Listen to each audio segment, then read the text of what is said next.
although we have dealt a massive setback to Iran's nuclear threat, which is the worst kind of threat they could pose to us, Iran still poses a severe threat to our troops and to Americans around the world, right?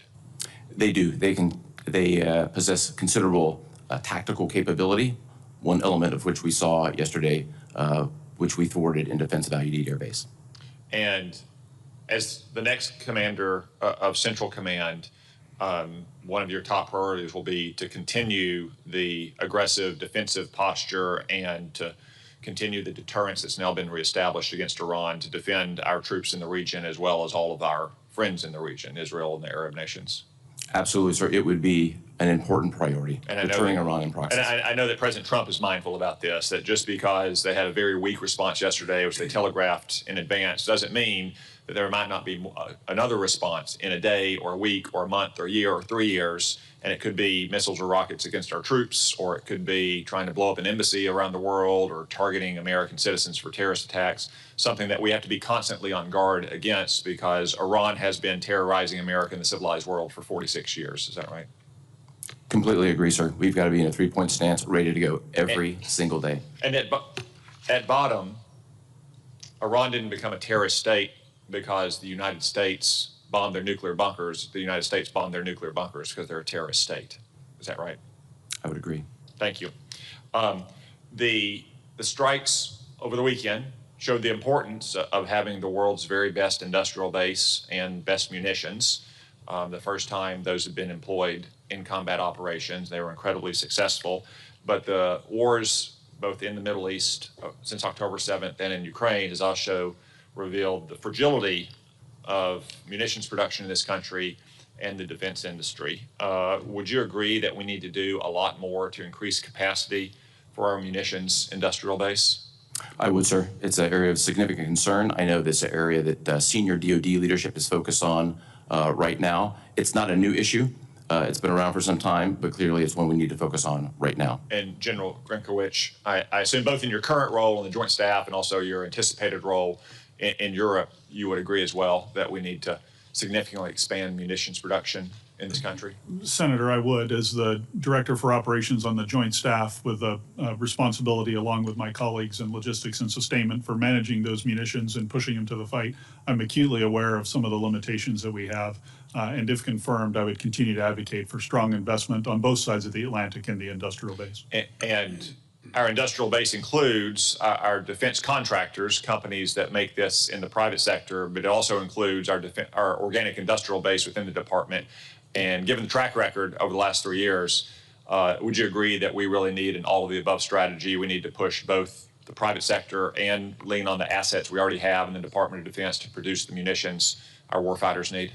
Senator, I would. The organic industrial base does need that investment and attention. And on the private sector side, I would say we need to focus not just on traditional prime contractors, but also expand the competitive space to new entrants to get as much production capacity as possible. Thank you. Admiral Cooper, I think I saw you vigorously nodding your head in agreement. Would you like to state that for the record? Absolutely. I think the characterization of an all-of-the-above strategy is the appropriate characterization. Okay. The operation last weekend, I guess a couple Thursdays ago in Iran, with the use of drones launched from inside the country, as well as a few weeks ago by Ukraine inside Russia, has revealed once again the threat that drones can pose to our bases here in the United States. And I've worked with Senator Gillibrand and a lot of other senators to address that threat here in the U.S., and we're going to try to pass legislation to expand the department's authorities on it. But General Grynkewich, it's also a real threat in Europe, the prospect of NATO or American positions being attacked by drones, as we saw in Iran or as we saw in Ukraine. How do you assess the drone threat right now in the European theater? Yeah, Senator, I think it's an acute threat. It's a new technology, and our investment in both counter-UAS capability and the ability to do the same sort of activities with our own drones needs vigorous attention. Thank you. I agree it's an acute threat. If Israel can do it to Iran, if Ukraine can do it to Russia, we need to assume that the bad guys could do it to us and our troops and our bases as well, whether overseas or even here at home, and we need to counteract it rapidly. Thank you. Thank you, Senator Cotton. Senator King. Thank you, Mr. Chairman. Senator Langford and I 3 weeks ago were in your AOR Admiral, and in Baghdad and Erbil, Beirut, Amman, and Turkey, and Istanbul. And first, I want to say what wonderful people we have working for us. All the people we met, our military people, particularly in Lebanon, State Department, intelligence community. This country is very fortunate to have the quality people that we have in dangerous and difficult circumstances. You're nodding. I presume you agree with that observation. Sir, we have extraordinary men and women serving overseas today and throughout the world. One of the things we learned in all of those countries was that none of those countries want us to leave. There are uncertainties and instabilities. For example, in Iraq, probably the last proxy standing right now of Iran are the Iran-inspired militias in Iraq. They have an election coming up this fall, and that's been one of the significant dangers. What I'm getting at is, it seems to me, given the renewed volatility, this region has been volatile, seems like forever, but the renewed volatility in the last several months is not a good time to be drawing down our forces because they are viewed as stabilizing forces in all of those countries in the Middle East. Do you have thoughts about that? Senator, I think it's first and foremost important to remember what our forces are doing in Iraq and Syria, and that's focusing on the counter threat, the defense, the defeat ISIS operation with 20 other countries. And that was going to be my next question. That's, in addition to the Iran militias, ISIS, there's a deep concern about ISIS reconstituting in Syria given the changes there. So the point is, it's not, I believe, it's not a time to be retrenching given the developments of just the last several months. So I completely agree. I think stability is a critical aspect of security in the region, and particularly those countries. Our approach today is to assess and move forward on a conditions-based assessment. I think given the dynamic nature of what's happening today, that assessment in the future could look different than it does today, perhaps. And if confirmed, I'm committed into my tenure to continue to assess on what our posture needs to look like and make recommendations accordingly. Well, the other topic that we haven't discussed today is Syria, and Syria is in a very I would almost said precarious, but it's in an important place. Everyone we talked to said Shura is what we've got, and that there's really no plan B. And Ambassador Barak has done a good job, I think, of being the envoy. But it seems to me that Syria is a place that we need to watch, because if he goes away, then all of a sudden it's open season for ISIS and other potential terrorist groups. Senator, I completely agree. I think the stability in Syria hinges upon the current leader remaining in place, and that's important for U.S. Homeland Defense and Homeland Defense forward. As you described, Ambassador Barak is leading this effort diplomatically. The U.S. military has had a nascent role, but certainly our role would be to provide best military advice on what that could look like going forward. For sure, right now, our troops in Syria remain focused on the counter-ISIS mission. It is also the perspective of the new Syrian government to counter ISIS. So we'll see what that looks like in the future, but I think it's an encouraging sign. General Grynkewich, the issue of Russian activity along the border of the Baltic states. My understanding is that there is some probing and buildup of Russian troops along that border. Is that something that we should be watching carefully? Senator, I think we should, and particularly as the Russian war economy continues, if and when we're able to achieve the objective of a ceasefire in Ukraine, Russia will have a lot more troops that they can put in that region, which will be a force in being that from a military perspective we'll have to pay a lot of attention to. A friend in Maine and I were discussing this, and he said Russia isn't interested in any other parts of the country. It's just parts of the world. It's just Ukraine. My response was, why did Finland join NATO after 75 years? They know what Russia can and probably would do. Is it important for us strategically to continue the support of the Ukrainians in the kind of way that we have done in the past to maintain our military intelligence support? Senator, I think the Ukrainians have done an incredible job defending. They are forcing the Russians to make only incremental advances at a tremendous cost. And I think we should continue the effort to support them that has allowed them to perform so well. Thank you. Thank you, Mr. Chairman. Senator King, you and Senator Cotton have both made very strong bipartisan points, and I appreciate that line of questioning in particular. Senator Rounds. Thank you, Mr. Chairman. First, to both of you and to your families, thank you all for your service to our country. You both come as very qualified individuals to the new jobs in which you will step into very shortly. I want to take a little bit of time, though, and talk about what I think is one of the most important aspects of this new position that each of you will be in very shortly. And that is the difference between when we ask someone who doesn't wear the uniform of the United States of America, but rather a suit and tie, and when they come before this committee. Some from outside of government who will give us their opinion about issues and policies and positions. But then we have the individuals who come from an administration, and I've been here 10 years now, and I've seen 4 different administrations in which individuals come and they give us their opinion on what happens or a position with regard to policy. We take their statements with a grain of salt, recognizing that they represent an administration's point of view. But when we come to you as members of the armed services from the different branches, and we ask for your professional military opinion, it is perhaps one of the most important things that you can do to provide us directly and without color the black and white of exactly what you think, because that's what we rely on in terms of truth. And I want to go into this a little bit because, just as an example, most recently a number of us have asked specific questions with regard to the spectrum and about the importance of the spectrum and managing it on behalf of the defense of our country by the Department of Defense. And on over 28 different occasions, we have asked specifically members of the United States Armed Services who were wearing the uniform their professional military opinion.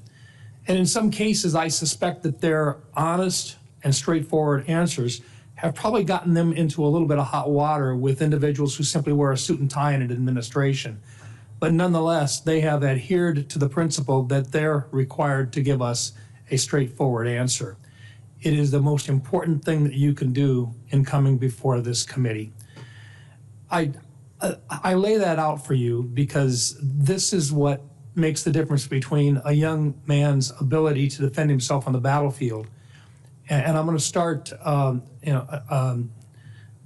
Grynkewich, you've served and you've flown a 4th generation aircraft, you've flown a 5th generation aircraft. Things are going to change very rapidly on the battlefield for young men and women. Today on the battlefield, would you say that if the enemy can see you, a young man or a woman, regardless of whether he's in a tank or whether he's in an aircraft or in a command center, if they can see you, they can kill you? Is that a fair statement? Senator, I think it is in most cases. There are a few times when they can see us and try to take a swipe at us, and we have ways to evade or defeat that. But it is the transparency on the modern battlefield is apparent, I think, based on what we've seen, both in Brad's current AOR as the deputy commander and in the Russia-Ukraine fight. Thank you. And Admiral Cooper, same question to you. If they can see you, can they kill you? Or at least they're going to do their best to try and kill you? Senator, absolutely. Retaining our advantage, whether that's a stealth advantage or advantage of maneuver or our overmatch, which we have at times in the spectrum, is critical. I'd also add, with respect to the spectrum, I spent my entire adult life at sea on guided missile destroyers and guided missile cruisers. They are national assets. They would be rendered highly ineffective without the type of spectrum management that you've been advocating for. Thank you. And this is the reason why I think it is absolutely critical. And there's going to be lots of questions up here about munitions and everything else. But if I could simply, once again, strongly recommend that when the question from any member of this committee, Republican or Democrat, is given to you, and they ask for your professional military opinion, it's because we're trying to find out exactly what's going on. And even if it's uncomfortable, this is where the rubber really meets the road, is when you provide that information to us, we make better decisions. And that's, I think, what this place is all about, is the oversight does not work if we can't count on you for that straightforward, hard-hitting response to our questions. With that, I yield back. Thank you, Mr. Chairman. Amen. Senator Rounds, thank you for that question. Senator King. Thank you, Mr. Chair. Congratulations to the nominees. I'm particularly glad, Admiral Cooper, your role as the lead of the liaison office here in Congress will give you just innate sensitivity to the relationship that the Article 1 and Article 2 branches must have on these important issues. So congratulations to both of you. I'll put it on the table. I'm very disturbed with the U.S. getting into an offensive war with Iran. And I'm praying, and I know we all are, that the ceasefire is going to hold. That would be great news for the region, great news for us. I think there are differences of opinion in this body, as there would be in the American public, about the virtues of offensive war between the United States and Iran. And I understand those differences, but I hope my colleagues will agree that something of this magnitude should not be the decision of one person. The framers of the Constitution decided very carefully that the initiation of offensive war is something that should happen after a vote of Congress. And in this instance, there was not only no congressional authorization, there was no congressional consultation, and there wasn't even congressional notification. I've taken the position since I came here under President Obama's second term, President Trump's first term, President Biden's term, President Trump's second term, that I don't want to have the decision about whether we send our sons and daughters to war rest on one person, however much I agree with that person. I don't think it should rest on the shoulders or rest on the say-so or the whims or the daily mood, vibe, or attitude of one person. And particularly when, in this instance, the Israeli foreign minister had said the nuclear program of Iran had been knocked back at least 2 or 3 years, when our own intelligence says they weren't moving to a nuclear weapon. The need to strike without even notifying Congress I find deeply discouraging. There's some things President Trump has done diplomatically recently I very much support, and I hope I might get to those in a minute. But I just hope my colleagues will stand for the proposition, whatever you think about the virtues of a war with Iran, that Congress should be weighing in on this, yes or no. Congress should be consulted. We are the people's elected representatives, and we look our constituents in the eye who've got kids or spouses in the military, and we ought to be having a debate and having a vote and not just allowing this to be done on autopilot by a single person, whether or not we share the party affiliation or whether we agree with that person. Senator Cotton said something that is very true and that picks up, Admiral Cooper, on something you said. You said that Iran was the chief sponsor of terrorism in the region, and they are, and the chief source of instability in the region, and they are. And Senator Cotton said they have posed risk to Americans for the last 46 years, and they have. Everything that he said was true, and everything that you said was true. But, you know, in law, we used to say the truth, the whole truth, and nothing but the truth. Sometimes we omit the whole truth because, and I think if we're going to grapple with, hopefully, diplomatic resolutions to these issues, we got to be completely truthful. Everything that you said about Iran was accurate. But what nobody seems ever to say in a committee like this is that the United States acted to change the Iranian regime in 1953 by knocking off a democratically chosen prime minister at the behest of the British, whose oil interests were at stake. This is widely acknowledged and admitted. Anybody wants to research Operation Ajax, go take a look at it. Eisenhower project that knocked off the Iranian civilian democratically elected government. After that happened, the U.S. helped install a dictator, the Shah of Iran. We trained the secret police of Iran, and that dictator brutally ruled Iran for about 25 years. And Iran, which had been very pro-American because America fought for Iranian sovereignty at the end of the World War II when the Soviet Union wanted to gobble it up, that 25 years of the U.S. propping up a dictator over Iranians led to deep anti-American hostility. When the Shah was thrown out of office, the U.S. gave the Shah refuge. The Iranians asked for him back to try, and we refused. The Iranians took over the embassy and held American hostage, a violation of international law. In subsequent years, the United States military shot down an Iranian passenger. The USS Vincent shot down a passenger jet in the 1980s, killed 290 Iranian civilians. That was on us, not on them. The U.S. gave weapons to Iraq when Saddam Hussein invaded Iran, a huge war in the region that cost 300,000 Iranian lives. And the U.S. provided weapons for Iraq to help them kill Iranians. We invaded a next-door neighbor to the east, Afghanistan, to topple a regime. We invaded a next-door neighbor to the west, Iraq, to topple a regime. We took a diplomatic deal with Iran, the first in 7 years that was actually working according to the IAEA and President Trump's first national security cabinet, and we tore it up. If we're going to try to find a diplomatic resolution, we not only have to acknowledge the Iranian terror that you truthfully recognized, but we also have to recognize that in a diplomatic solution, they have some points of concern as well. And if we don't deal with all of them, we won't find the diplomatic resolution that we would want rather than war. Thank you. Senator Ernst. Thank you, Mr. Chair. Gentlemen, I want to thank you for being here today. I especially want to thank your spouses and your family members for being here as well. We know it takes a whole group of folks to help you succeed in what you do, and we're very grateful for their service as well. I'd like to start with you, Admiral Cooper. Of course, Operation Midnight Hammer is on everyone's minds, and I want to thank the incredible pilots, warriors, support teams for all that they did to make it a very successful mission. I am extremely proud of Team America. So I'll start with you.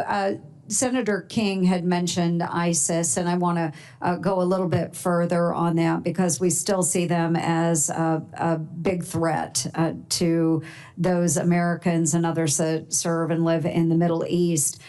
Just last week, we saw ISIS extremists bomb a church in Damascus.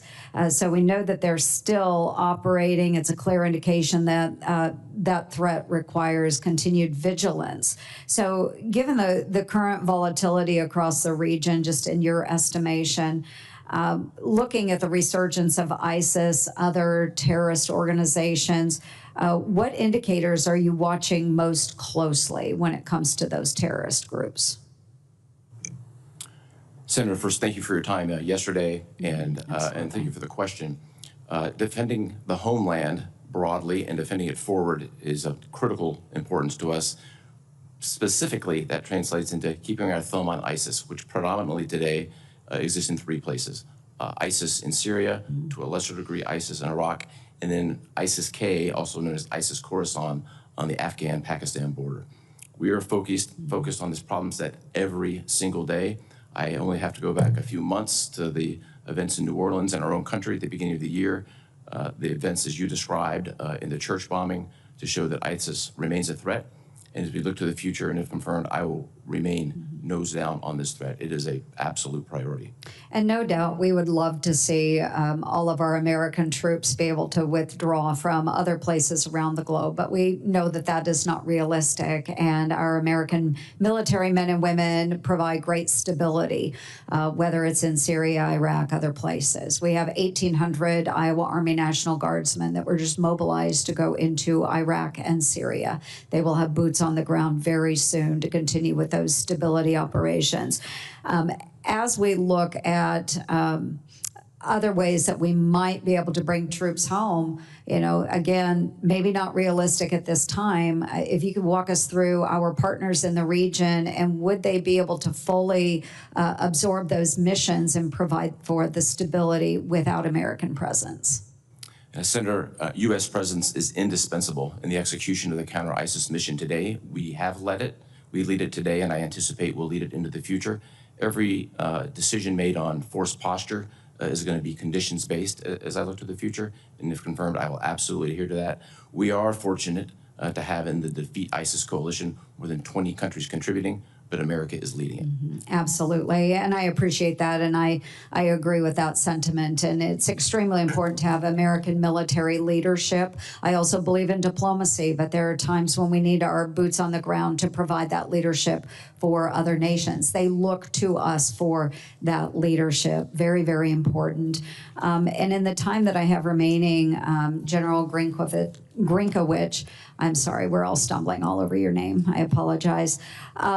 We've got quite a number of troops that serve in Europe today in EUCOM, and about 100,000 in Europe, 20,000 deployed to Eastern Europe. Again, for you, we haven't announced any formal drawdowns of military men and women in Europe, but how do you assess our current force posture in Europe, and what adjustments may be necessary to sustain deterrence and reassure our NATO allies? Yeah, Senator, in my current role in the Joint Staff, I'm very acutely aware of the global demand on our forces for both the AOR that Brad works in today in Europe and in the Indo-Pacific. And so as I look at what that European force posture needs to be, clearly there's been some benefit for the plus up of forces that we have had, but clearly the force is also stressed, and there may be needs to make adjustments. I'll need to perform a full assessment on that, but as part of that assessment, I'll certainly look at creative ways that we can bolster our partners on the continent, and your National Guard and their work that they're doing in Kosovo and the State Partnership Program is certainly a key element that would be considered as part of that. I appreciate it. We love our American military leadership. So thank you, Mr. Chair. Thank you, gentlemen. Thank you, Senator Ernst. Senator Warren. Thank you, Mr. Chairman, and congratulations to both of you on your nominations.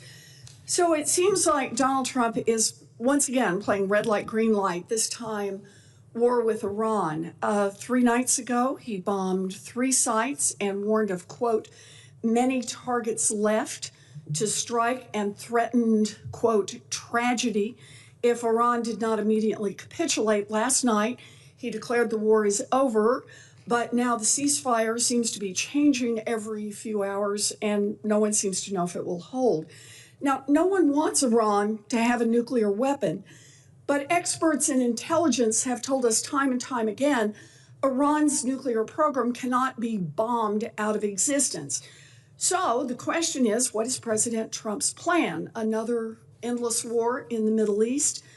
Vice Admiral Cooper, you are currently the Deputy Commander of U.S. Central Command. You are nominated to be commander, but you're already there.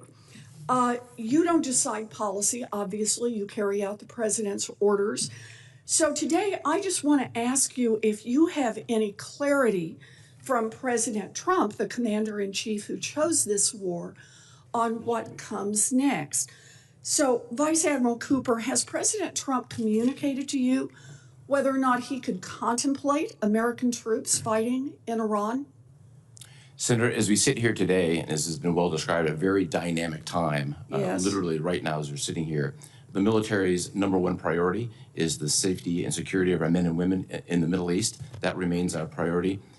As I look to the future, with the prospect of confirmation, my obligation, and in fact my duty, would be to provide the Secretary of Defense and the President a range of options to deal with policies that he would lead. And that's exactly where I would be. Are you working on plans to deploy troops if the president orders it? Senator, as you well know, we are working on plans every single day.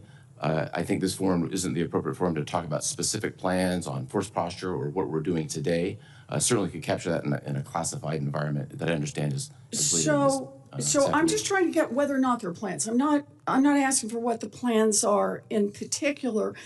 But I take it from what you're saying, the president has not ruled out American boots on the ground in Iran?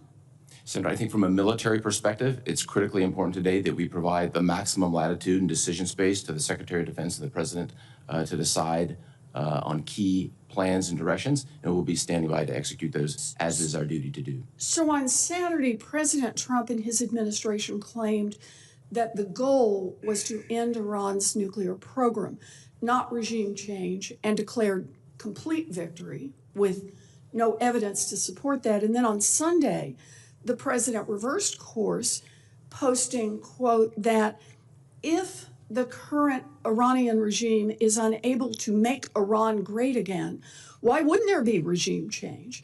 And yesterday he congratulated everyone on a ceasefire and said, quote, God bless Iran. Vice Admiral Cooper, has President Trump communicated to you how long he intends this war could go on if the ceasefire breaks?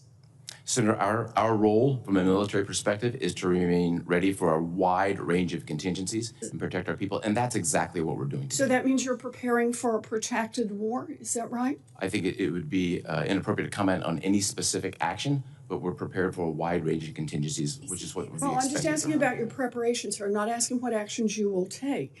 Our service members who volunteer to give so much have a right to know that the President of the United States values their lives and sends them into harm's way only when we clearly have a plan to understand how this protects the United States of America. I'm very concerned about the President's on-again, off-again explanations of why this bombing has taken place and that he's doing it with no constitutional authority. Only Congress can declare war, and the Senate must vote immediately to prevent another endless war. So I want to raise one more question, and that is reports that the Trump administration now wants to dismantle reforms developed under the first Trump administration to prevent civilian harm. Killing civilians is not only wrong, it threatens national security. General Stanley McChrystal called it insurgent math, meaning that for every civilian you kill, you create 10 new enemies. Vice Admiral Cooper, why is it important to U.S. national security to prevent civilian harm? Well, Senator, first, thank you for your advocacy and passion on this issue. I share your same passion. I think it's a national security issue. It risks degrading our credibility and trust and puts troops at risk. And if confirmed, I'll continue to do what I do today, which is take an organization that has moved, I believe, from compliance to having civilian harm risk mitigation as part of our culture. It's important. Thank you. I appreciate that. Thank you, Mr. Senator Chair. Warren. Senator Scott. Great. Thank you, Chairman. Well, first off, congratulations to both of you. Congratulations to your family. Thank you for your service. Thank you for the sacrifice of your families. So I was at the White House yesterday, and as you expect, President Trump was elated of the success of the bombings in Iran and was very hopeful that there's a ceasefire that's going to hold. I think we all would love to make sure Iran does not have nuclear weapons. So I'm very appreciative that the president was willing to make the decision to do it. Not many people would have made that decision, and it looks like we're going to get a positive outcome. So for both of you, is the world a safer place with President Trump in office and Iranian nuclear facilities taken out? Here, you want to start? Senator, no country in the world wants Iran to have a nuclear weapon. It's a safer place the farther back that is put. The world is safer with Iran not having a nuclear weapon, Senator. How do you think it changes the dynamics for some people that want to, that have decided to be our enemies, like Russia and Communist China and North Korea? How do you think it changes their thought process, knowing that the United States that we have a president that's willing to defend the freedom of the world, and especially our freedom? Senator, I'll echo some of the comments the ranking member and chair made earlier on the incredible performance of the joint force, projecting American combat power from the continental United States halfway around the globe. I think that sends a message to everyone about the ability of America to reach out and touch any target anytime we want to. Senator, my assessment would be that China and Russia are looking at this from a deterrence angle. We all know deterrence has 4 components: capability, capacity, will, and messaging. This was a strong demonstration of will, and I would anticipate that other countries are watching. Thank you. For each of you, when you take over your roles, what will be your thought process to make sure we have the right assets, the right people, the right strategy in the areas that you're going to be responsible for? Chairman, I have had the benefit of a global view of problems from my current position on the Joint Staff. And as I dive into issues on the European continent, the types of things that I'll be focused on will include the readiness of our warfighters, and that includes both U.S. warfighters and, if I'm lucky enough to be confirmed, the warfighters across the 32 nations of the alliance.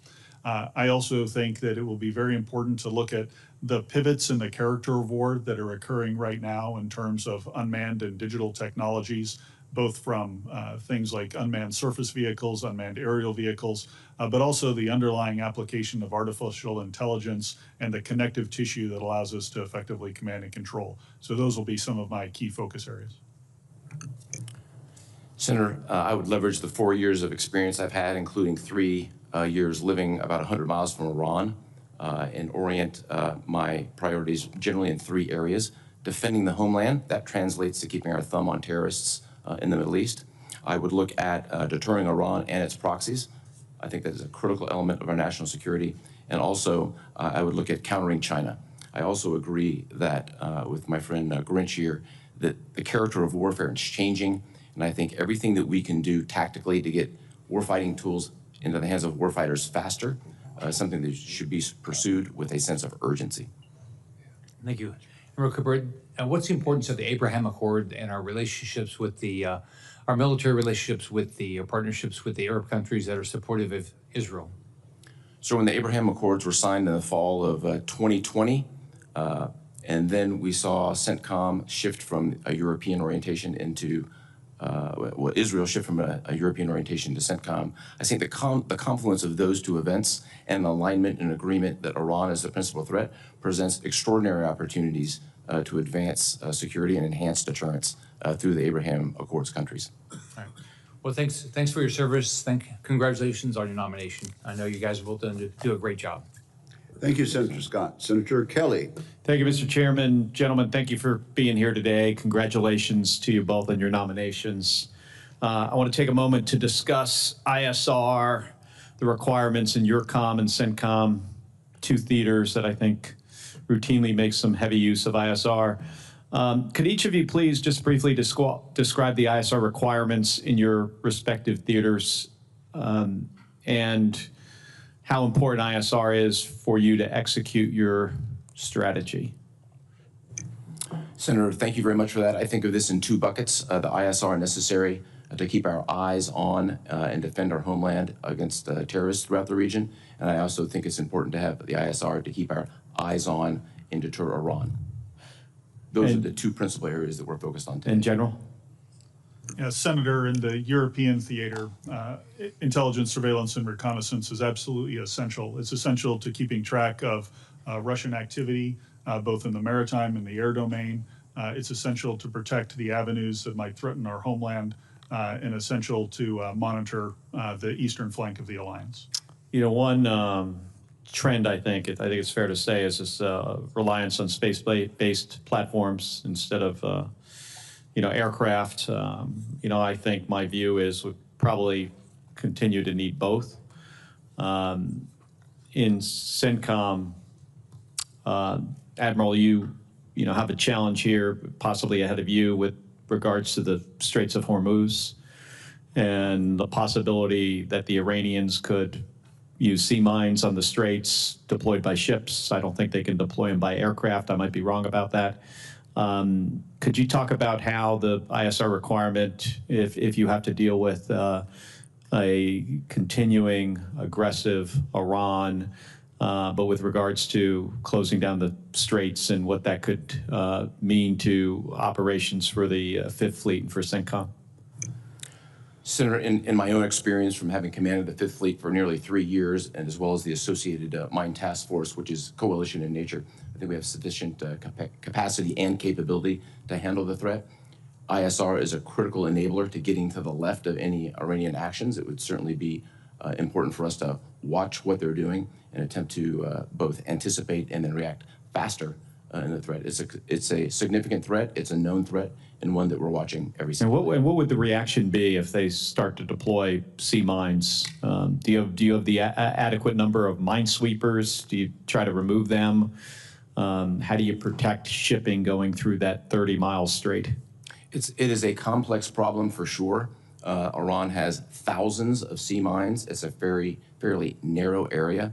We do have a sufficient and the largest mine force in the world presently in the Middle East. Do you know how they would deploy them? Like specifically what ships of theirs would be used to deploy sea mines? We do have a good understanding of what that looks like. And do we track where the ships are located, and would we know if they start pulling out of port? We track them closely. And yes, we would know. All right, thank you. I've got another quick question about just close air support. We're in the process of divesting, and this is for you, General, primarily, divesting from the A-10 platform, our premier close air support airplane. Special Operations Forces will have an armed overwatch capability with the OA-1K. Possibility we could try to do this more with F-16s, F-35s. I just want to get your opinion, because there is also a trend here away from, what we think of, lower to the ground, slow movers, Apaches as an example. We're no longer going to upgrade AH-64Ds to Es. But if we wound up in a conflict in Europe, I think close air support is, something we're going to continue to need. Just want to get your thoughts on that and where we should go. Yes, Senator, thanks for the question. I do agree, given the characteristics and geography of Europe, close air support would be essential to any battle that we found ourselves in if we unfortunately got to that point. And it'll be important to show that we have that capability as a deterrent to help us not get there. Two things I think about with respect to the future of close air support. One is, if we're using traditional aircraft to execute this mission, I do need those aircraft to be survivable in a much more densely protected, from an air defense perspective, environment. And we see that in Ukraine, where neither side is able to get close air support into the battlefield in a traditional sense because of the air defense. And so they have resorted to now less traditional means of close air support, using first-person viewer drones, one-way attack drones, et cetera. And I think we need to look at both of those aspects of the future battlefield. All right, thank you. Thank you, Mr. Chairman. How's that working, the use of alternative close air support? Senator, my assessment is that some of those alternatives are proving to be extremely lethal on the battlefield in Ukraine, and the pace of innovation that we've seen really on both sides of the equation has shown that smaller drones, precisely maneuvered with lethal payloads, can have a devastating effect on enemy forces on the front line. At less expense to the taxpayer? Yes, sir, much less expensive. Thank you very much. Senator Tuberville. Thank you, Mr. Chairman. Good morning. Thanks for both of your service and moving your families around. Kind of like a coach, you don't stay very long in one spot. Admiral, it's good to see your family here. Auburn folks, good Alabama folks. Live in Montgomery, I think, right? Might be my neighbor here in a year and a half after I run for governor and win it, Alabama. So hopefully they vote for me. General, let me ask you this. What's your relationship with the NATO commanders in the bigger countries that we have? Senator, I have worked with European partners around the world over the years in a variety of coalition environments, and I know many of the leaders across all of those countries. It's a solid relationship, sir. How about Turkey? Sir, I've had the privilege of visiting Turkey several times over the course of my career, and have great respect for the military capabilities that they can bring to bear. Largest military in NATO, is that right? Yes, sir. Yeah. Let me ask this question. This Ukraine-Russia war has been going on for a long time. A lot of people killed. We've spent a lot of money. Can Ukraine win? Senator, I think Ukraine can win. I think anytime your own homeland is threatened, you fight with a tenacity that's difficult for us to conceive of if we haven't found ourselves in that same situation. Yeah, they have absolutely fought hard. You got to give it to them. Admiral, we hadn't talked about the Houthis. I think we bombed them for 30 straight days. Is that correct? So we bombed them for 51 straight days in conjunction with Operation Rough Rider. Yeah. Have we stopped? So the president gave the military a very precise mission, which was to restore the freedom of navigation, and that mission was successfully executed. We have freedom of navigation today. We agreed at a ceasefire several weeks ago, now 40 days ago, that if the Houthis didn't shoot at us, we wouldn't shoot at them. They have not shot at us, we have not shot at them, and we have multiple examples of destroyers going back and forth through the Bab el Mandeb. Destroyers, but what about merchant ships? There is merchant ships flowing through the Bab el-Mandeb today. If we walk back to the fall of 2023, when the Houthis started their kinetic actions, it took several months for the flow of commerce to leave the Red Sea. I would expect it's going to take several months for it to fully come back. My understanding is the Houthis are one of the strongest groups that are backed by Iran. Is that correct? So they've been supported with arms, people, training, ISR for the better part of 10 years. They're well supported. Yeah. China support them too? They do. Yeah. So do you think this is going to be an on and off project with the Houthis over the years, or are we going to be able to stabilize it? I think we're now 40 days into this. The ball's in the Houthis' court. We're prepared for a range of actions, but I think the policies associated with the ceasefire remain in place, and we'll just be prepared from a military perspective for a wide range of contingencies, as is our obligation to do so. Do we actually know who the leadership is that controls the Houthis? We do, sir. Yeah, and General Carrillo has been over the past few months, obviously. Do we talk to them? They talk back to us? How does that work? Communications with the Houthis is done through diplomatic channels. Houthis are a foreign terrorist organization. We don't have a communication via the military. So the president, when he works and tries to calm the situation down, who does he talk to? So he uses the envoy for the Middle East, Ambassador Steve Witkoff, who helped enable the most recent ceasefire. Yeah, they must be some tough rascals. I mean, we bombed them for 51 days, and they're still kicking, right? They're extremely well supplied by the Iranians. They're supplied, but what are they dug in? They're, as we've seen throughout the region, groups are going underground. Hamas, Hezbollah, the Houthis. This is a serious issue that we will have to look at into the future. Yeah, we do make a bomb in Huntsville called the Moab. They do a lot of damage. I think we've seen that in Afghanistan. We got a few left, so maybe in the future we can't get them to reconcile, and because we're going to have full passage in the Red Sea. You know, if we're going to get AI going, we're going to have to get supply chains going. We can't haphazardly wonder if they're going to sink one of our ships. But thank you. Good luck to both of you. Thank you very much. Thank you, Mr. Chairman. Thanks, Senator. Thank you, Senator Hubbardville. I'm going to recognize Senator Blumenthal next, but let me ask this. General Grynkewich, the Houthis are not an ethnic group, are they? Sir, they are a religious group more than anything, but also some tribal affiliations that underlie them. They exist for a purpose. Is that they've constituted themselves for one purpose, have they not? Sir, they view themselves as the enemies of America, Israel, and the Jewish people. So if they are withholding for now, is it your judgment that they have reformed and that they will not rain war or terror on us or the region in the future?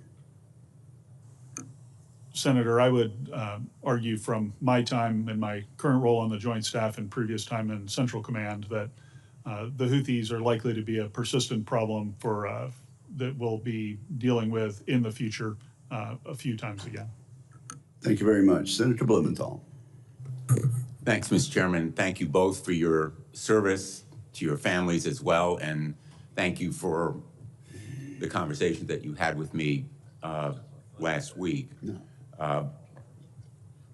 I join you in expressing my gratitude and admiration for the incredible work done by our servicemen and women in the latest strike against Iran. The use of our B-2s and the intelligence that we were able to glean that enabled the strike, even though we don't know fully the extent of its success, I think is deeply impressive. And so I want to join in thanking our own military. But let me ask you, Admiral Cooper, how would you assess the importance of the Israeli military and intelligence contribution to making it possible for us to engage in that military operation? Would it have been possible without the Israelis, in effect, disabling and in some instances destroying the capability of their proxies and Iran itself in its air defenses? Senator, thank you for that. Without getting into the specifics, which I think are best addressed in a classified environment, I think it is fair to say, and as the chairman of the Joint Chiefs articulated this past weekend, that there were Israeli actions that we benefited from, but were not directly tied to, associated with this specific operation. It may not have been a direct partnership, but certainly the contributions of the Israeli military were actually extraordinarily significant in whatever success we had. Would you agree? I agree.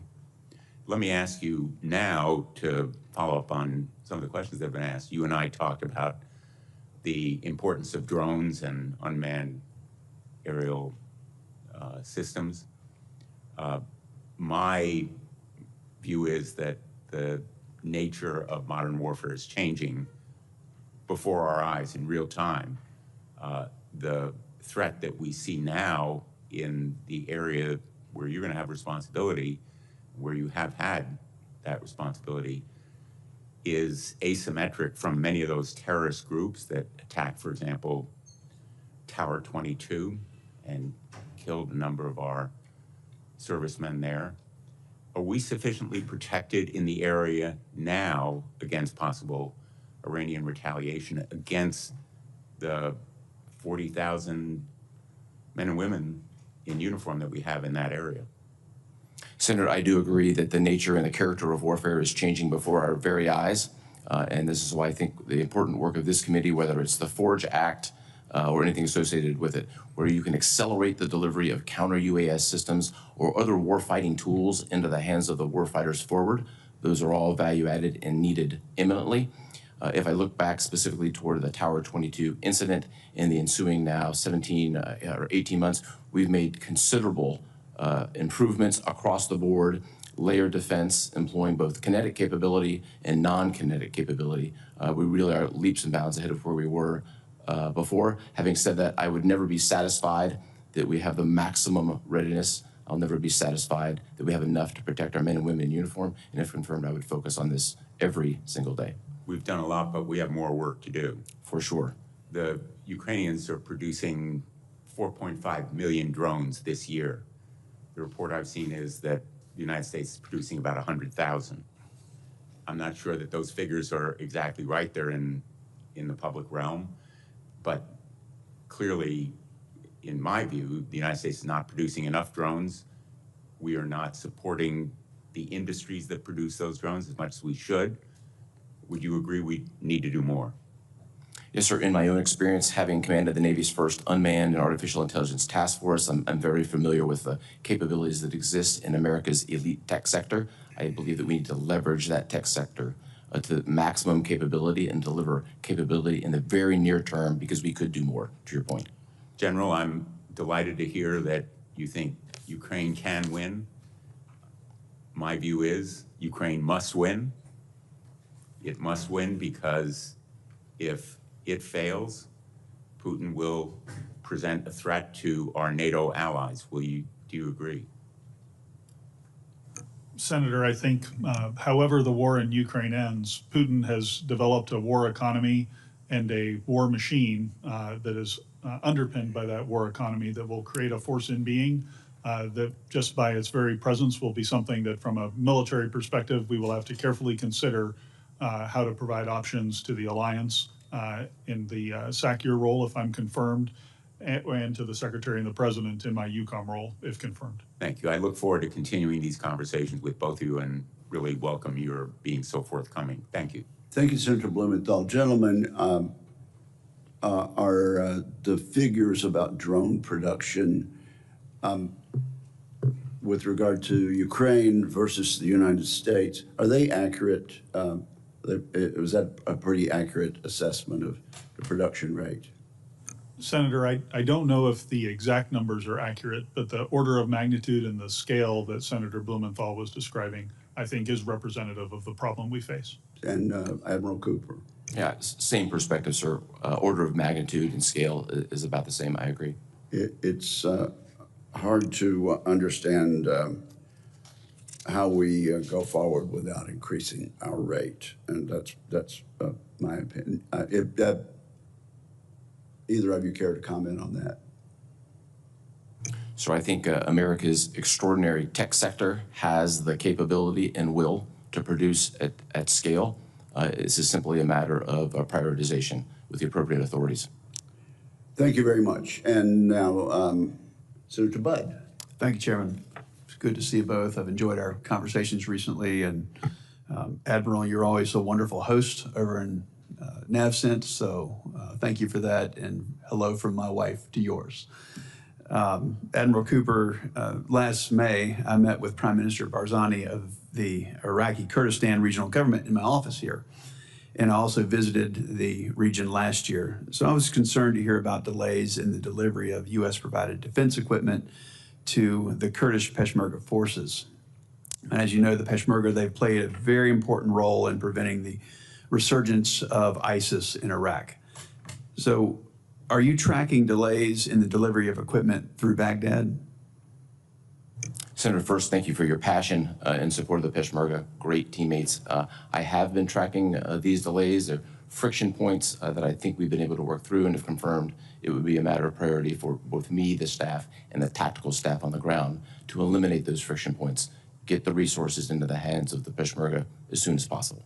Any particular levers that you have at CENTCOM to make sure that those delays are ended and that they receive their defense equipment in time? I think we have a very strong mill-to-mill relationship with the Iraqi security force and the Iraqi military. We lever that to help break down some of those barriers, and I'm optimistic we can work through those friction points. Thank you, Admiral. The United States and Israel, they've worked together a number of years to address the challenges of locating, mapping, and destroying hardened, buried targets and tunnels and their networks. So I've led this in the Senate, securing funding last year for the program to do that. Can you describe the ongoing challenges and the relevance of countering subterranean threats in CENTCOM and whether continued funding in this area is needed? So I think in the Central Command, and I think we would have to anticipate in the future globally, you're going to see threats begin to go underground, whether we're talking about Hamas, Hezbollah, the Houthis, the Iranians. Other adversaries are clearly watching and see where they can gain advantage. In my current capacity, I have visited on multiple occasions the Subterranean Commando Unit in Israel that goes after this problem set.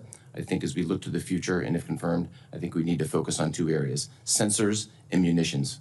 And if confirmed, I would advocate for both of those. So you said they've gone underground, and you mean that very literally, and this program is still very relevant. Humans, robots, dogs, be done it all.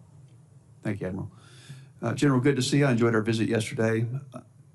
Technology is changing the character of warfare as demonstrated by the Ukrainians in the fight against Russians.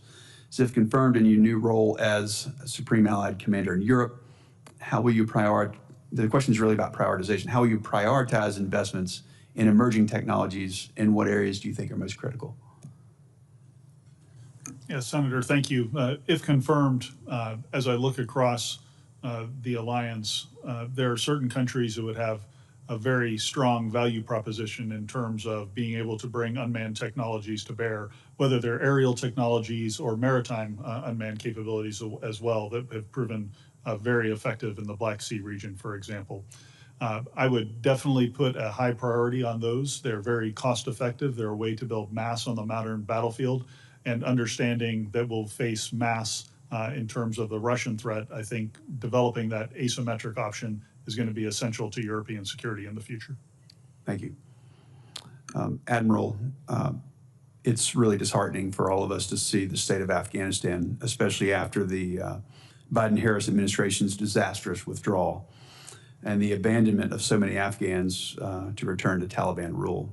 So my concern in the region is the return of terrorist networks like ISIS Khorasan to the country, but also to the broader region. So Admiral, you've confirmed, what will you do and how will you work with regional partners to deny extremist groups safe haven in South Asia? Senator, ISIS Khorasan, also known as ISIS-K, operates principally on the Afghan-Pak border. The mechanism we use to address this issue today is through a mill-to-mill relationship with Pakistan, specifically focused on counterterrorism. We've seen the benefit of this relationship in the last couple of months with the handover of the Abbey Gate mastermind to U.S. authorities several months ago. And if confirmed, I would continue to invest in this mill-to-mill counterterrorism relationship with Pakistan. It's good for America, and it helps keep America safe. Thank you, Admiral. I wish you both good luck. Thank you, Senator Budd. Senator Duckworth. Thank you, Mr. Chairman. I want to start by associating myself with my colleague, Senator Kane's many strong statements on the need for congressional authorization for exactly the kind of military strike on Iran that the president illegally ordered on Saturday. I have been committed to Congress reasserting its responsibility under the War Powers Act since my first election, and I support Senator Kane's War Powers resolution. In fact, I ran for Congress because of this issue, so that when the drums of war start beating in Washington again, I would be in a position to make sure that our leaders fully consider the true costs of war, not just in dollars and cents, but in the sacrifices and blood of our troops. I've long said that Iran cannot obtain a nuclear weapon, but this goal could and should have been pursued through diplomatic means. There was no imminent threat to the United States or our troops. It wasn't time to strike, not when the democratically elected representative of the American people have not had a chance to weigh the costs and risks against the gains, to make an informed decision on behalf of our constituents, and to make sure that the president is not getting us into yet another forever war in the Middle East. Service members will be the ones to risk their lives if we get drawn into another unnecessary war with no plan and no end state. Their commander-in-chief owes it to them and to all Americans to uphold the Constitution that they swore to uphold and defend. Vice Admiral Cooper, I know that you are here to be considered to be CENTCOM commander, but you have also been serving as the deputy commander with all the events this week, and absent a CENTCOM posture hearing, I have questions for you in that capacity because I deem it relevant to how you will perhaps carry out your role as CENTCOM commander should you be confirmed. To know your knowledge, what did CENTCOM recommend to the White House in terms of congressional declaration of war and consultation prior to the operation? Senator, first, I'm mindful and highly respectful of the role that you, this committee, and the Congress play overall. I think the matter of directions given and orders given are related to policy and best addressed by the Office of the Secretary of Defense and the White House. Our role from a military perspective, as it has always been, and if confirmed, will be, I will adopt the same approach, would be to provide the widest range of options to our decision makers and remain as ready as possible to implement them when ordered. Oh, that is true, but you didn't answer my question. My question was, to your knowledge, what did CENTCOM recommend to the White House in terms of congressional declaration of war and consultation prior to the operation? What was your recommendation? I didn't ask you what they ordered you to do. I asked you what was your recommendation. Yeah, Senator, in my current capacity, I'm very familiar with all the operations associated with these last couple of weeks. I think those conversations are best conducted in a classified environment. Okay, let's do that then. I look forward to hearing from you in a classified environment. What's the end game that is currently being sought, and how will you know at CENTCOM if that has been achieved? Senator, we've maintained, first and foremost, a focus on protecting our men and women in uniform for their safety. That is our priority today. We maintain a readiness for a wide range of contingencies as expected, and our role, and my role specifically, if confirmed, would be to provide my best military advice to support the policies as they would be given to us in the future. So you're saying you don't have an opinion on what the end game would be, or what the mission accomplished, what the benchmark would be, and you can't tell us that? Our We're just going to today, bomb a foreign nation and not know what the end goal is or the op-ramp is? Of course, those end states and goals are all obviously always driven by policy, and the United States military will stand by to implement the policy direction as ordered. Well, I was alarmed by the president's reckless statements on Sunday that suggested he might order our military to pursue regime change as the end game in Iran. Like many who served and sacrificed in Iraq, I am sick with anger and dread at the thought that in 2025, the president of the United States is talking of toppling another government in the Middle East, drawing Americans into a destabilizing military action in a volatile region, and owing the chaos that follows, perhaps for decades to come.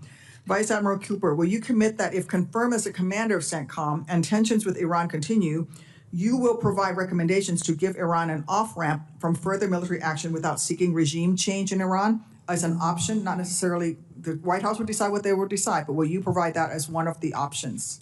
I would provide my best military advice based on the policy direction given to us, Senator. With current uncertainty leading many American citizens in the region to fear being caught in the crosshairs, I am concerned about whether we're doing enough to support Americans who may want to evacuate. Admiral Cooper, can you speak to the ways that CENTCOM may help facilitate a safe and smooth evacuation of American citizens from a dangerous region if required? Senator, CENTCOM's always postured to support the diplomatically ordered evacuations of a variety of forms. We've seen recently an authorized departure from Bahrain. We've seen authorized departure out of Israel. We've seen separate diplomatic departures from Baghdad. But in general, we're always postured to support diplomatic and policy-led direction for evacuations. I think that will give Americans in the region comfort to hear that. Thank you. Yes, ma'am. Mr. Chairman. Yes, Senator Schmidt. Thank you, Mr. Chairman. I will say, though, that I'm actually kind of taken aback. The hypocrisy and cognitive dissonance I've heard from the other side of the aisle in this hearing is stunning, even by Washington standards. Let's pick apart a couple of these arguments. First of all, President Trump avoided, much to the chagrin of many who wanted more entanglements in the Middle East, a very surgical and strategic strike that was in the core interests of the United States of America, period. The regime change that he was talking about was from the inside. If that's going to happen, that's going to happen.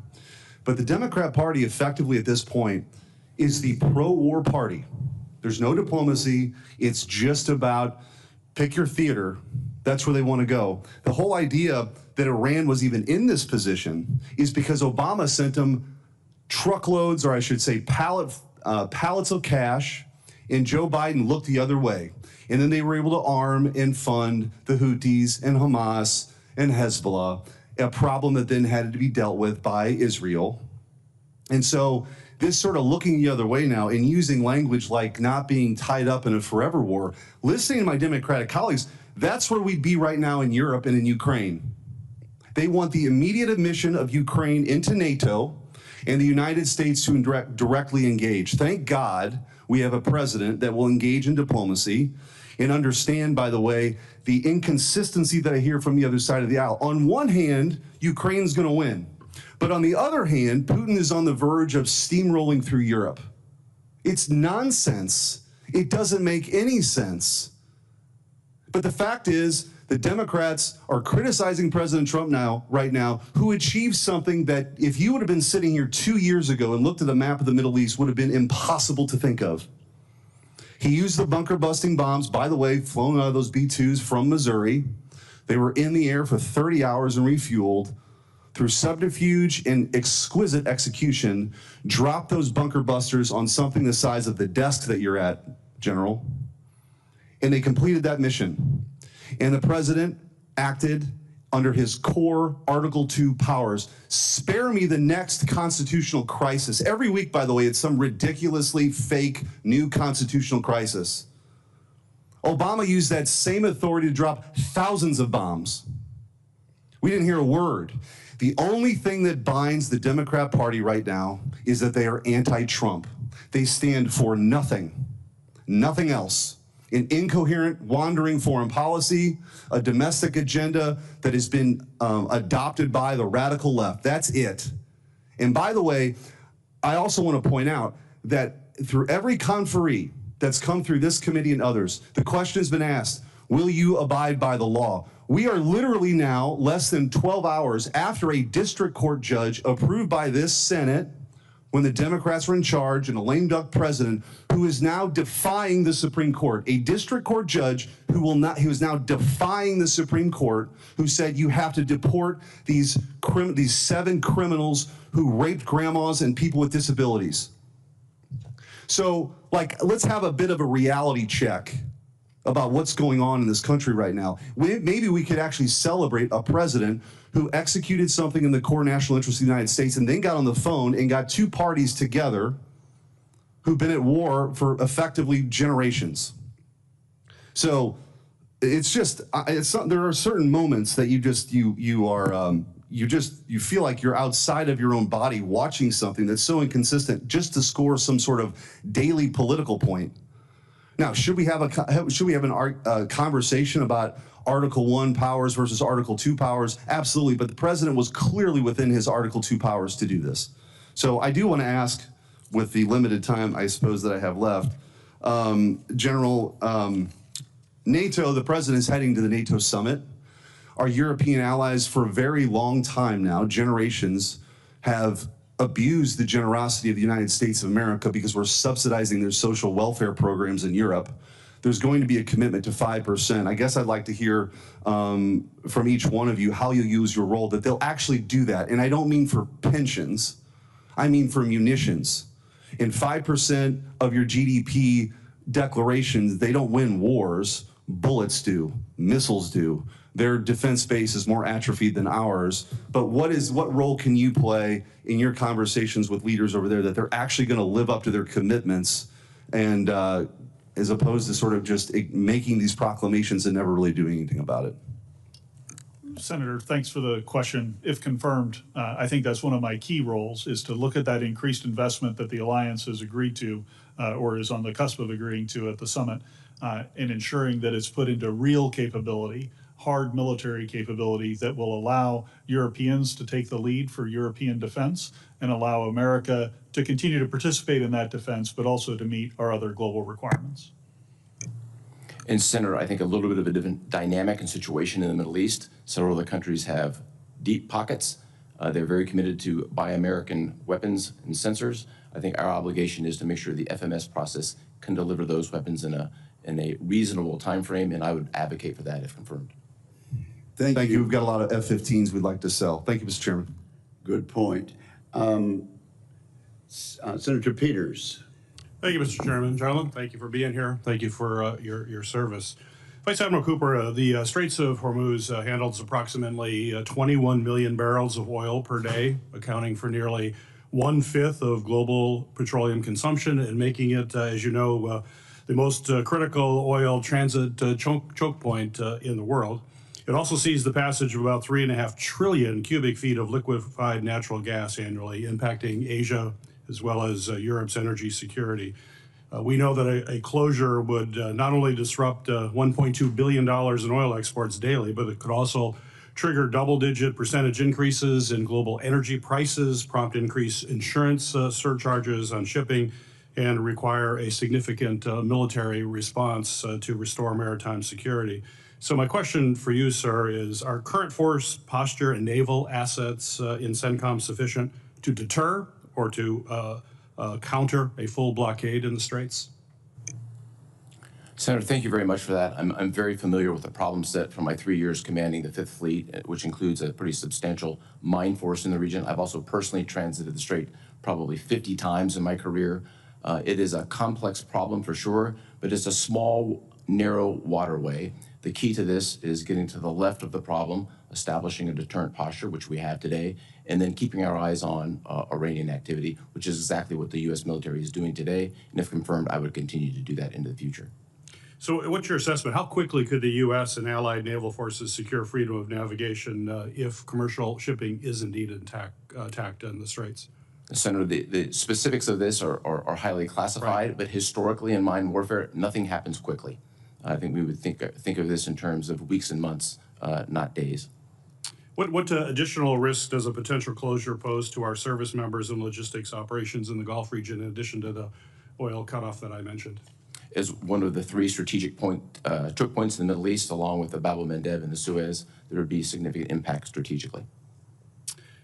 Vice Admiral Cooper, even before the U.S. attacks on its nuclear facilities, it was reported that China has been indirectly supporting Houthi rebels by purchasing large quantities of Iranian oil. These purchases bolsters Iran's economy and enable the supply and funding of Houthis with weapons and resources. Additionally, Chinese companies have been implicated in providing dual-use technologies such as satellite imagery, missile and drone components to the Houthis, and in return, Chinese vessels have been allowed safe passage through the Red Sea. So my question for you is, in light of the recent escalation in tensions in the region, could you elaborate on how China's support of the Houthis serves the broader strategic goals that they have in the Middle East, as well as global trade routes? Yes, Senator, I completely agree with your characterization of the Chinese involvement. And if confirmed, it would be a priority of mine to call out the things that the Chinese are doing and the things that they're not doing. Here's what they're doing as an example, in addition to those that you provided. They're providing sensors and components to the Iranians, who ship them to the Houthis, who organize them and arrange them to shoot at Americans. I think that's unacceptable. I think we have to talk about that. Here's what they're not doing. They've had a 10 years period of 3 ships in the Gulf of Aden. They're there for counter-piracy, but they haven't caught a single pirate. They've turned a complete blind eye to the years of flow of weapons into the Houthis that have ended up getting shot at Americans. I think that's unacceptable, and I think we have to call that out. Very good. Vice Admiral Cooper, our committee received testimony earlier this year from the 494th Fighter Squadron leadership about the important role that the F-15 Eagle has been playing in the Middle East. During the April attack on Israel, the Air Force described the F-15E operations as, quote, the largest air-to-air enemy engagement in over 50 years. It's been reported that coalition forces in Israel destroyed nearly 99% of all inbound weapons and drones coming in from Iran. And as you know, the brand new F-15EX is an even more capable aircraft. The brand new aircraft is building on a larger payload, range, and speed, in addition to next generation capabilities to increase lethality. So my question for you in the remaining time here, sir, is can you talk about the importance of the F-15 as well as these future F-15EXs that are coming online, what that means for CENTCOM operations, and how do you envision utilizing them in the future, and how great is your need for them? Senator, the F-15 is deployed to the Central Command region today. They're doing indispensable work, and my expectation is the next version of the F-15 would just up the ante and up the game and enhance this capability. I'm looking forward to the future. Great. Thank you. Thank you, Mr. Chairman. Thank you, Senator Peters. Senator Sheehy. Thank you, Chairman. So COCOM commanders don't really own equipment. They rent it from the services. What's your concern right now, I'll start with you, Admiral, regarding our magazine depth to be able to support sustained operations in CENTCOM?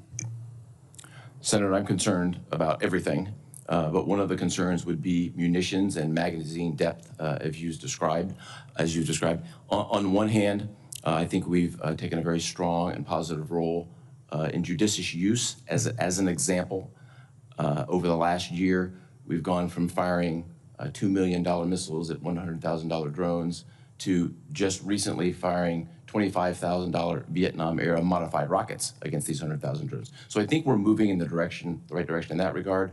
I know that senior Department of Defense officials are focused on this matter. I think we need to move with a sense of urgency on it. And how do we close that feedback loop between the warfighters, who ultimately are represented by you? You're controlling the warfighters in their AOR. How do we close the acquisition feedback loop to ensure that as you are fighting ships in the Red Sea, as you're dropping bombs on Iran or elsewhere, those magazine depth needs and munitions requirements, those demand signals are being real-time relayed back to the industrial base and to the acquisition command so that there's not a 1 to 5 year lag between you getting what you need. It happens much faster. What can we do institutionally to improve that process? Senator, I think there are a number of measures. One of them is the chairman's own proposal on the Forge Act or related proposals that simply cut the red tape and provide the leverage for us to take America's tech sector, who produces exquisite sensors and weapons, and cut the timelines to get it from the tech sector into the hands of warfighters. Anything associated with that policy or statute-wise would be helpful. Well, I think one of the keys is to involve the combatant commanders in that process, because ultimately you're the ones being asked to fight these systems. And we've always divorced the design, the acquisition, the program management, and the fighting of the systems into many different silos. And in that siloing, we lose oftentimes the grounding of what makes those systems excellent, which is grounding it with the warfighter. So you know, as you are on the precipice of taking over our most active combatant command, it's been so for 25 years. General Carrillo was my boss when I fought the war. He was a great man, great American leader. I'd encourage you to try to make that vocal change. I know that as a uniformed officer, you have to salute and move out, but at the same time, you can be an agent for change and help us as we try to fix this process, because it's going to take uniformed leaders and elected leaders working together to make sure that we finally bridge this gap, because it's been a really annoying problem that's been building for decades. So I would encourage you to try to make that change in uniform, ensure that your COCOM demand signals make it back into the acquisition pipeline quickly so that they're reacted to. What percentage right now of U.S. naval assets does CENTCOM have at its disposal for the current conflicts? Yes, sir. Less than 10% as a general rule sitting in the theater today, depending on what specialty that we're talking about. And obviously, a little bit different from a aircraft carrier perspective, right. As is known, 2 carriers in the region. But we're concluding, basically a year and a half, that the longest period of sustained naval combat we've seen since Leyte Gulf.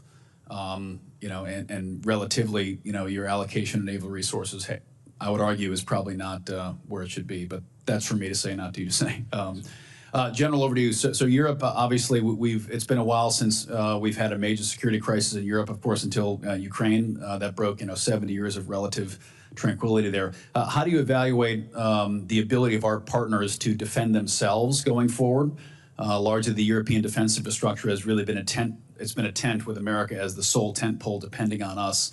We know the UK is very much a shell of what it used to be.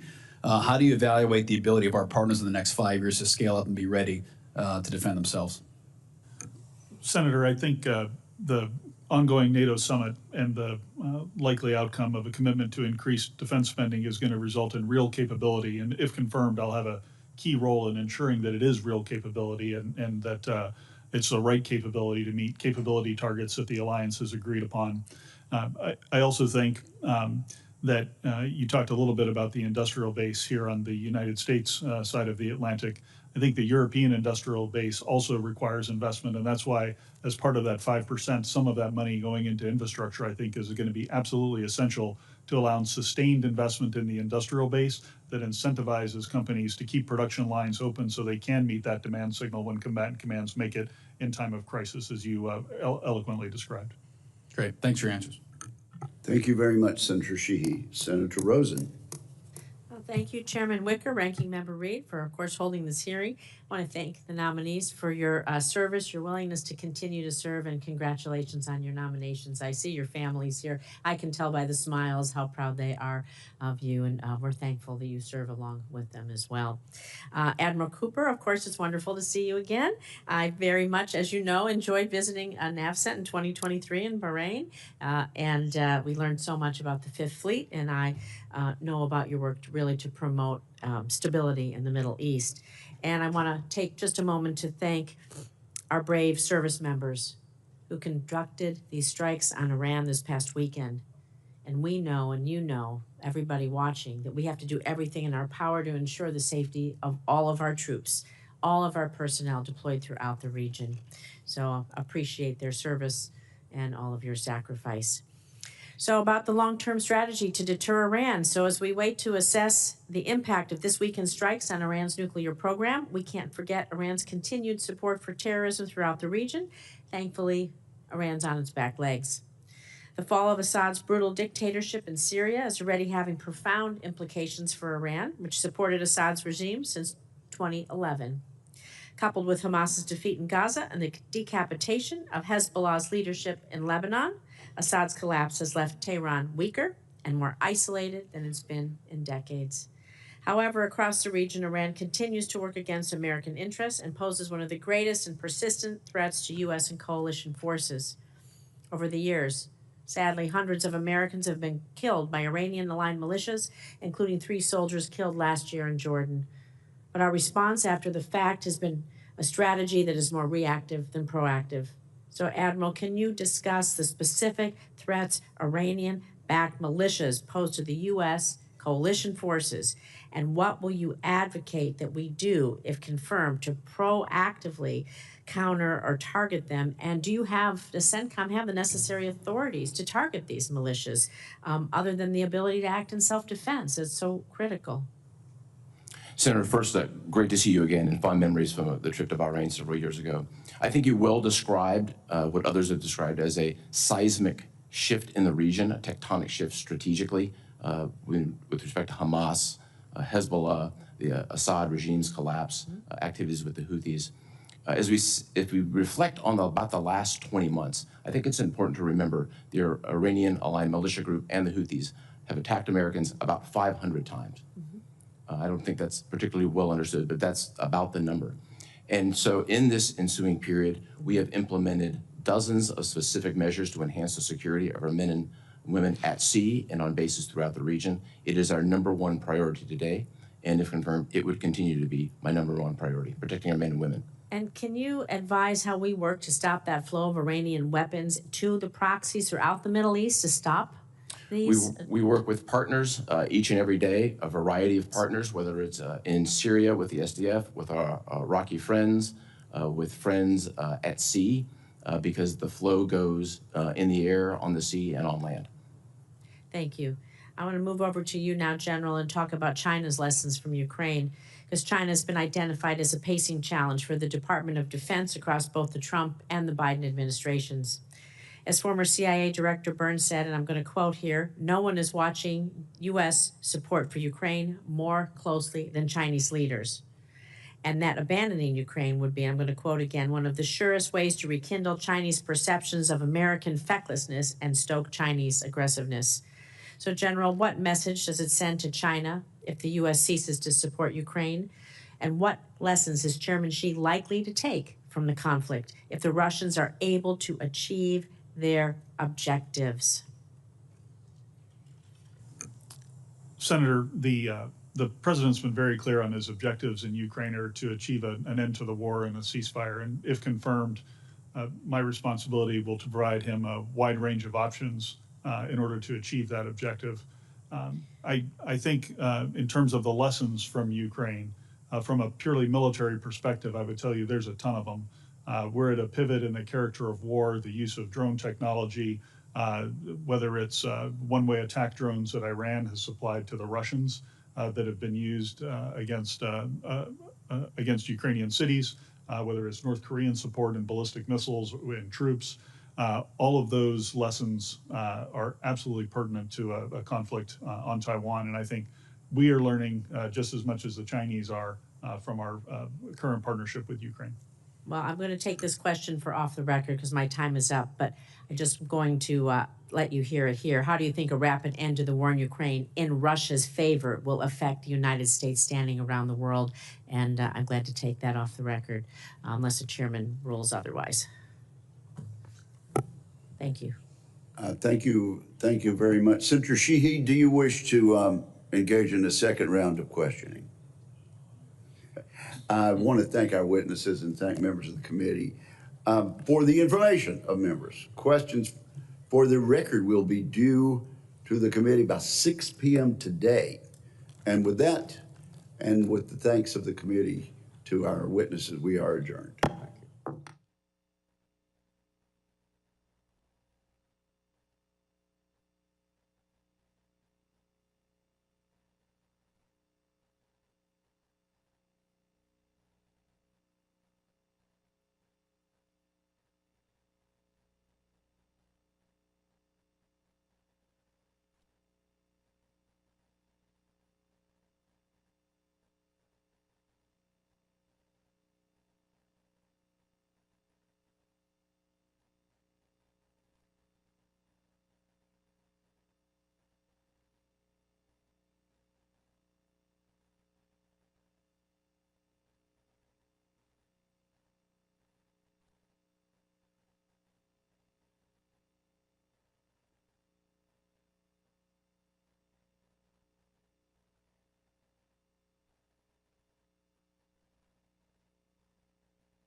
Grynkewich. I do, sir. Thank you very much.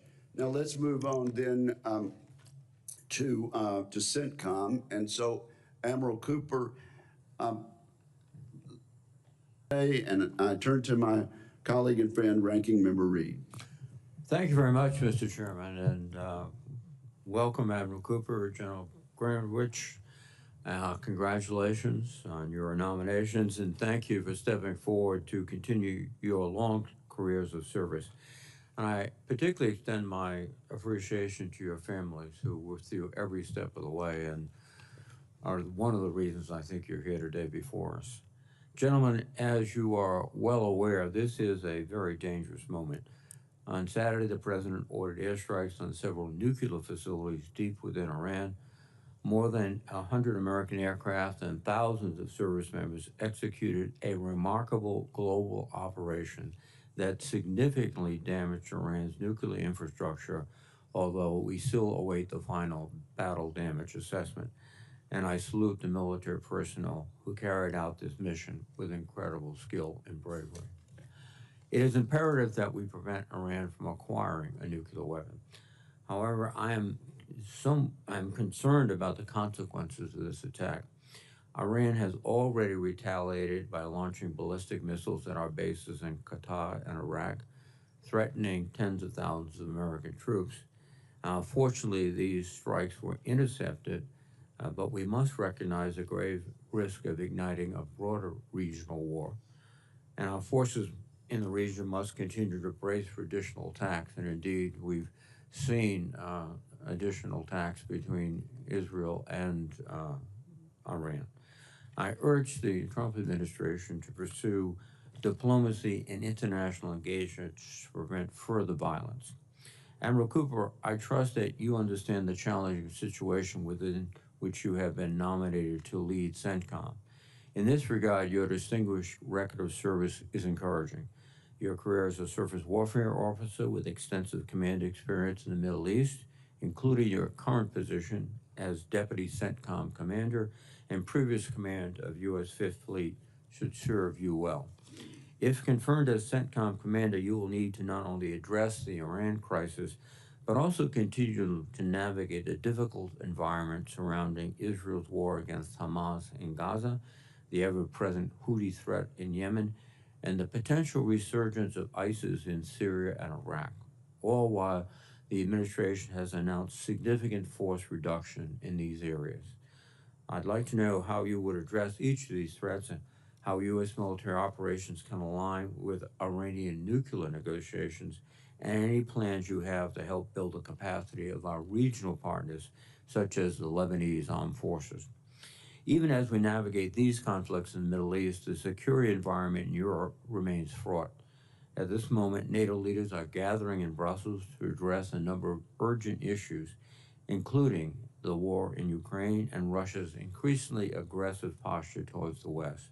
And I'm hopeful President Trump will take this opportunity to clearly express America's solidarity with our NATO allies. General Grynkewich, you have been nominated to command European Command, or EUCOM.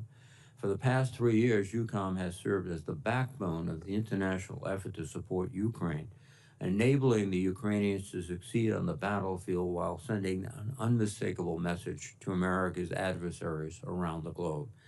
However, in recent months, the position in the United States seems to have reversed, with the Trump administration challenging our allies while attempting to negotiate directly with Vladimir Putin.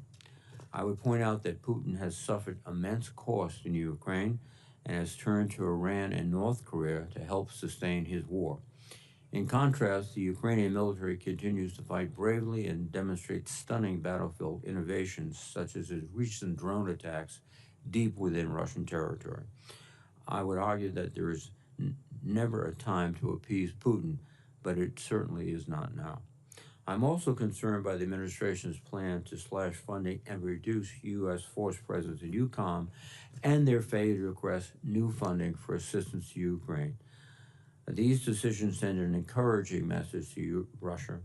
Indeed, I think it's imperative that we provide a significant supplemental emergency appropriations to Ukraine to continue the fight and send a very strong signal to Putin that we're not giving up. General Grynkewich, I would appreciate your assessment of the war in Ukraine and your views on future U.S. military activities and investments needed in the EUCOM area of responsibility to uphold our steadfast commitment to collective defense and American security. Gentlemen, if confirmed, you will lead America's forward deployed forces at a momentous time.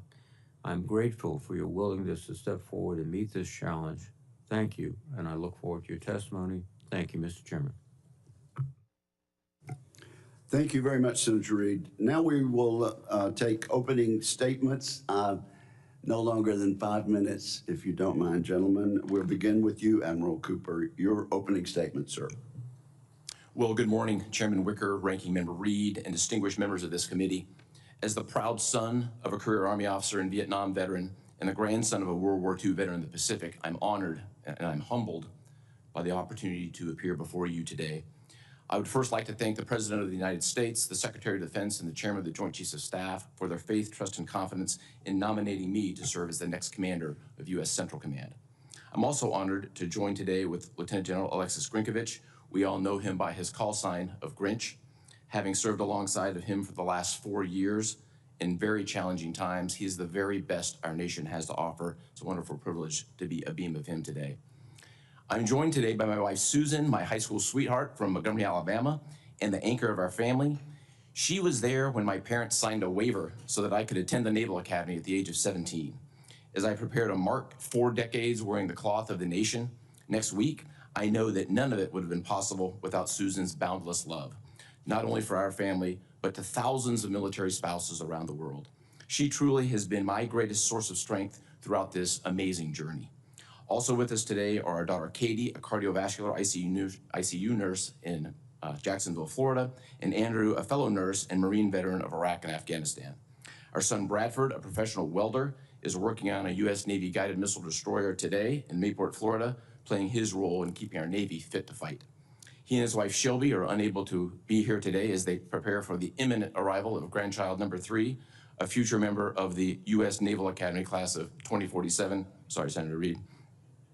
Our grandchildren, Avery and Charlie, also couldn't be here today, but they remain 2 of our life's absolute greatest joys. I'm also grateful for the support of my brothers and sisters-in-law who are here today. As a career Navy surface warfare officer, I have spent my adult life on Navy ships deploying all around the world, including a tour on the ground in Afghanistan, and with family moves to Germany, Korea, Japan, and most recently Bahrain.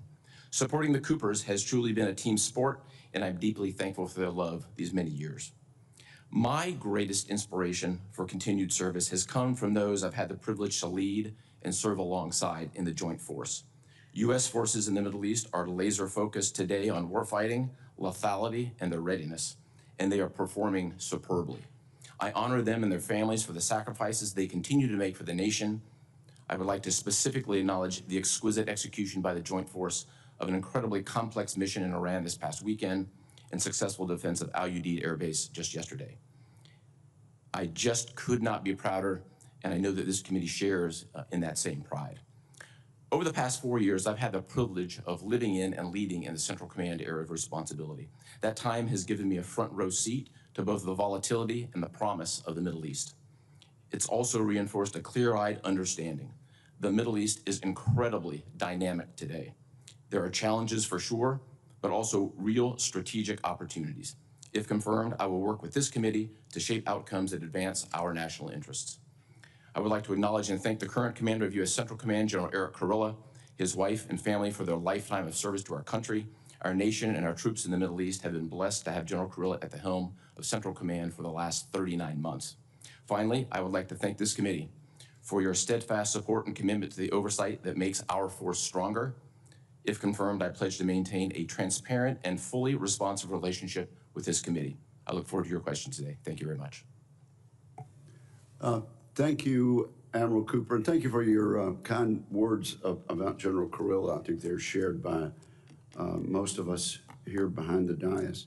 Before I recognize you, Lieutenant General Grynkewich, would you get together with Admiral Cooper and see if you can get that grandson of his in the Air Force Academy at the appropriate time? Sir, I'd be happy to. Okay. We all make mistakes. You are now recognized. Clearly, they're not qualified for West Point, but that's okay.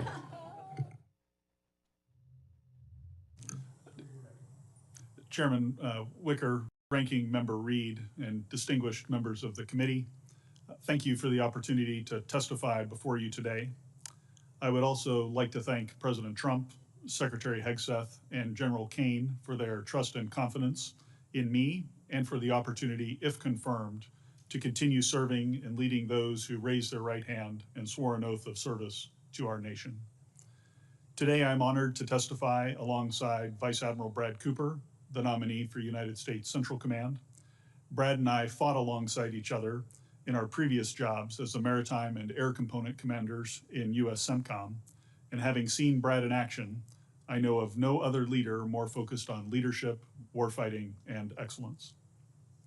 Up front, I would like to thank my family for their support and sacrifice throughout my career. A former Air Force Chief of Staff used to remind us that our families are the best possible deal the military could ever get. Our spouses toil to take care of the troops and families we lead, and our children learn to make friends and grow roots quickly as we move from assignment to assignment. My wife Shannon is here with me today. We've been married for 27 years, and over that time, she's been a tireless supporter not just of me, but of all military families. Our son Justin, a rising junior, currently overseas for a summer program, endured, or he would say experienced, 10 moves by the time he was 17. He attended 3 high schools. I asked him if he wanted to stay in place with his mom for his senior year of school when I received an assignment as he completed the 11th grade. With a year-long deployment for me during his freshman year still fresh on his mind, he said, "No way. I don't want to be the reason the family's apart." We're super proud of Justin and can't wait to see him this summer.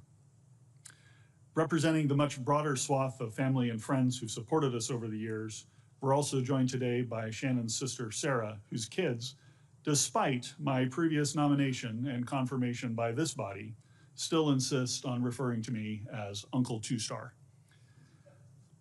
I was inspired to serve by 2 men, my grandfather who served in World War II and Korea, and my Uncle Nick, who flew F-4s in the Air Force during Vietnam and who's watching today. My mother, who is also watching these proceedings from down in Georgia, recognized the influence these men had on me and my desire to serve. As a single mom, she worked 2 to 3 jobs in order to have enough money to send me to Georgia Military College Prep School. There I was mentored by Lieutenant Colonel Kurt Landers, a retired Army helicopter pilot, who told me that flying was great, but if I wanted to do it, I ought to consider the Air Force, and the rest is history. Since I first marched up the ramp at the U.S. Air Force Academy on day 1 of basic cadet training in June of 1989, countless others have shaped and molded me as an airman, a fighter pilot, and as a leader. No one gets to this point in a military career without a legion of friends, mentors, and supporters. And for all of those who've helped make me who I am today, I'm filled with gratitude. In my current role on the Joint Staff, I'd had the privilege of seeing the broad swath of global challenges facing America today. Our adversaries are converging, and the risks of conflict with one or more of them grows each and every day. Accordingly, it is more essential than ever for us to focus on warfighting readiness and lethality at all echelons. If confirmed, I look forward to working with this committee and the Congress on these and other issues of critical importance to U.S. forces in Europe and to the alliance. And while the Indo-Pacific has risen in importance over the previous 2 decades, European and American security remain as intertwined as our history, our cultures, and our economies. As such, a strong NATO capable of defending Europe remains essential to American interests, and if confirmed, it will be the honor of my lifetime to lead not only U.S. forces in the European region, but the men and women from across the alliance within Allied Command operations. Finally, I'd like to offer a brief word of thanks to the current commander of U.S. EUCOM and SACEUR, General Chris Cavoli, and his wife, Christina. They have led our forces and those of the alliance during a highly consequential time, and I know the nation joins Shannon and I in wishing them all the best as they head into their next chapter after an incredible 38 years of service to the Army, the Joint Force, and the alliance. Thank you again for the opportunity to be here today, and I look forward to your questions. Thank you, General, and thank you both, gentlemen.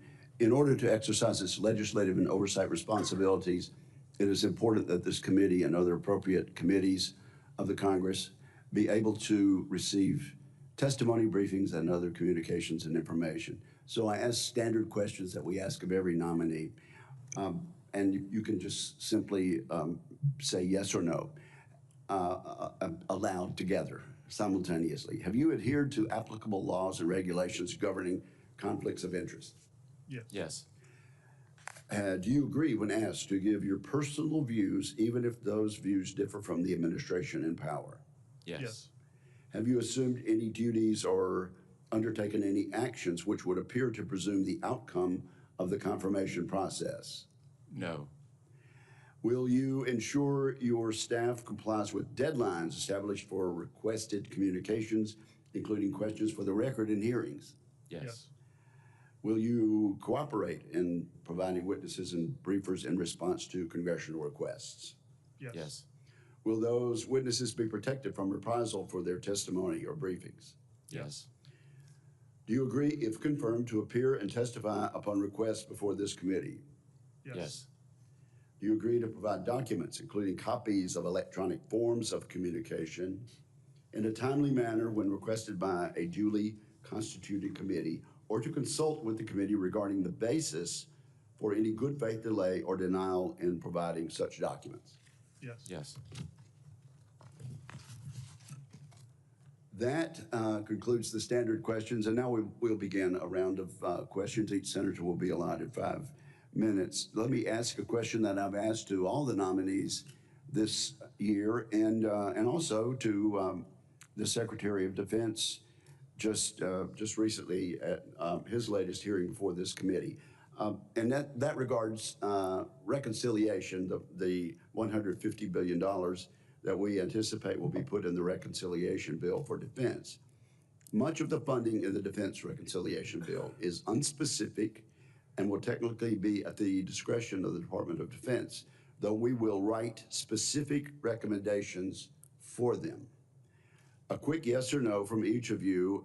Admiral Cooper, first, do you commit to follow the Congress's spending recommendations in defense reconciliation unequivocally? Yes. And Lieutenant General Grynkewich? I do, sir. Thank you very much. Now let's move on then to Sentcom. And so, Admiral Cooper, you've spent a number of years serving senior military positions in the Middle East. It's fair to say you understand the Iranian threat better than most. How would you characterize Iran's ability to threaten the United States, Israel, and our partners in the region today after what has happened during the last weekend? How does the threat compare to just a few years ago before Hamas attacked Israel in October of 2023? And so you'll be talking about the Iranian threat as well as their terrorist proxies. Senator, thank you very much for the question. I think we would all agree that Iran is the #1 source of instability in the region, the #1 source of and sponsor of terror throughout the world. At the strategic level, I think they've been weakened since the events of 7 October. At the tactical level, I think they've been degraded. I think the degree to which that degradation has taken place, particularly in the last 12 days, is best discussed in a classified form. I think we'll be able to more ably articulate the specifics of what that looks like as a result of the last 12 days in conflict with Israel. Okay, and I do understand that, and I mentioned that in my opening statement. But would you agree with me that the remarkable effectiveness of Israel's military campaign against Iran and against its terrorist proxies has directly affected, in a positive way, American national security? I would, sir. How so? So I think if you zoom out and take a look at where the threats have been, and you look at decades of Iranian sponsorship of terrorism, you see the blood that's on the hands of the Iranians, from Hezbollah to Iranian-backed militia, with hundreds of attacks against American service members. They have and they continue to be threats to the United States forces in the region. These terrorist groups could not possibly have engaged in their reign of terror without the assistance and backing of the Iranian regime, could they? They could not. Thank you very much. Now, let me say, Lieutenant General Grynkewich, that as I ask my question, let me agree with our distinguished ranking member that there's no time to try to appease Putin, but if ever there were, it surely would not be now, and that this is no time, in my judgment, for us to let up in support of those who would resist his illegal invasion of neighbors. General Grynkewich, General Cavoli has testified that ground combat forces are essential in deterring Russian aggression in Europe. Can you describe the value of maintaining a strong force posture in Europe? And specifically, EUCOM has 5 brigade combat teams addressed to it, 3 of which are rotational. What impact would a return of these rotational brigades to the United States, continental United States, have on our defense and deterrence goals in Europe, sir? Chairman, I do agree that land combat power is very critical in the European theater. It is a large land mass, and the plains of Europe have long required that ground combat power to be present. I also think in the broader context of European force posture, if we look at the situation today, many of our forces that were forward postured in Europe were in a perfect position to swing into action to support General Kurilla during the crisis in the Middle East. So it is a good pivot point from which you can move forces to any region of the world for combat operations.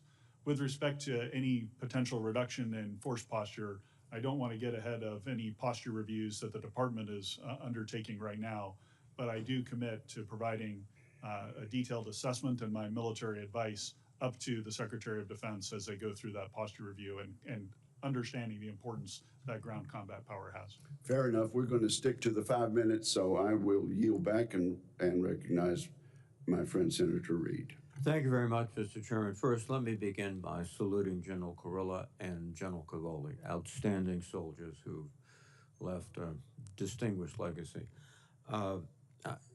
Admiral Cooper, we have something sort of in common. My father served in the United States Navy in World War II and inspired me to go to West Point, and your father served in the United States Army in World War II and inspired you to go to the Navy. So we have something in common. Yes, sir. One of the critical issues at the moment is the possibility of Iranian and Russian collaboration, which touches both CENTCOM and EUCOM. The foreign minister was just in Moscow, I believe, yesterday. The Iranians have provided significant support to their fight against Ukraine, and I'm sure at this point they're demanding reciprocal support. Both General Grynkewich and Admiral Cooper, from a military perspective, what happens if the Iranians and the Russians begin to collaborate more closely in supplying the Iranians with equipment or with technicians or with a whole range of things? Admiral Cooper, please. Senator, thank you for that. First, I think I'd note the Iranian and Russian collaboration. I'd also add into that mix the collaboration with North Korea and China. I think at the strategic level, that emerging axis is troubling and one that we'll have to keep our eye on, and if confirmed, I will absolutely do that. We've certainly seen the tactical implications of support from Iran to Russia. We've seen tactical implications of Chinese companies providing sensors and weapons and components to Iran, who ship them to the Houthis, who shoot them at Americans. I think we need to call those types of things out more, but clearly that emerging foursome, that axis is one that we need to pay attention to. Thank you. And General Grynkewich. Yeah, sir, I agree with my good friend Admiral Cooper on this. From a European perspective, the Iranian supplying of drones to the Russians and their extensive use in Ukraine has contributed to countless numbers of casualties. And so that is one thing that I do agree we need to keep a close eye on. But no doubt in my mind, we've seen the use of North Korean troops in the Russian fight in Ukraine. And of course, China is providing economic support to the entire group of these, this adversary alignment that we start to see. So in a future context, as we start to think about potential conflicts against great powers, we do need to worry about the potential for simultaneity of those conflicts and think about how we posture ourselves and our allies to help deal with that. And that's one reason I think the increased spending that we're seeing from our NATO partners is going to be absolutely essential to success of the alliance moving forward. I think your experience, Admiral Cooper, in the Middle East is that it's not a linear process there. Things happen which are quite unexpected. And one aspect of this, and it was pointed out by Valet Nasser, who's one of the more perceptive commentators about the area, is that Iran might draw the lesson that their only deterrence is to have a nuclear weapon, and it could accelerate its process of trying to obtain a weapon. What's your assessment of the possibility of that? Senator, I think as we sit here now, and it's a very dynamic time, I'd be reluctant to make a strategic assessment or tactical assessment. I think that's best done by the intelligence community in the coming days. But for